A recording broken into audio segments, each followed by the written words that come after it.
Guys আসসালামু আলাইকুম। তো আমি রোজা, আপনার তো কম বেশি আমাকে সবাই চিনে থাকেন। তো দেখেন, তো আমি আজকে কিন্তু স্যারকে একটা চাবি হ্যাঙ্গিং বানাবো। তো ফার্স্টে আমার একটা ঘরের শেপ কেটে নিলাম। তো কাটা শেষ, তো আমি এরকম 3টা সেম আর কি সাইজের কাগজ আমি এইভাবে আর কি ব্লু গান দিয়ে জোড়া লাগিয়ে নিলাম। তখন আমি কিন্তু স্যারকে এরকম একটা দরজা আমি আগে থেকে কেটে রাখছিলাম। তো এটাকে আমি সুন্দরভাবে এখানে ব্লু গান দিয়ে আমি এখন এটাকে কিন্তু স্যারকে সেট করে দিলাম। তো সেট করে দেওয়া শেষ, তো আমি এখন এই যে এই জিনিসটা এই দরজার নিচে এইভাবে আর কি দিয়ে দিতে হবে। তো দেখতেই তো পারতেছেন। তো এই যে কিন্তু স্যারকে আমাদের এখানে দেওয়া শেষ। তো আমি এখন সুন্দরভাবে এখানে আরও একটা কিন্তু স্যারকে জানলা এইভাবে কিন্তু স্যারকে আমি এটাকে কেটে রাখছিলাম। তো এটাকে আমি এখন বসালাম। তো আর এই যে কিন্তু স্যারকে জানলার যেই 2টা পাল্লা, তো ওই 2টা পাল্লাও আমি এখানে এইভাবে বানিয়ে নিলাম। তখন কিন্তু স্যারকে আমি এখানে আরও এরকম কিন্তু স্যারকে 2টা কাগজ এভাবে আর কি আমি কেটে রাখছিলাম। আমি এখানে তিনটা মোট 6টা একসাথে জোড়া লাগাইছিলাম।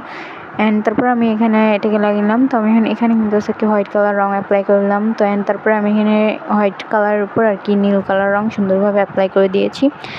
এখন আমি এখানে আর কি ইয়েলো কালার নিয়ে সুন্দরভাবে আমি এখানে কিন্তু স্যার কি এখানে একটু ফুল এঁকেলাম।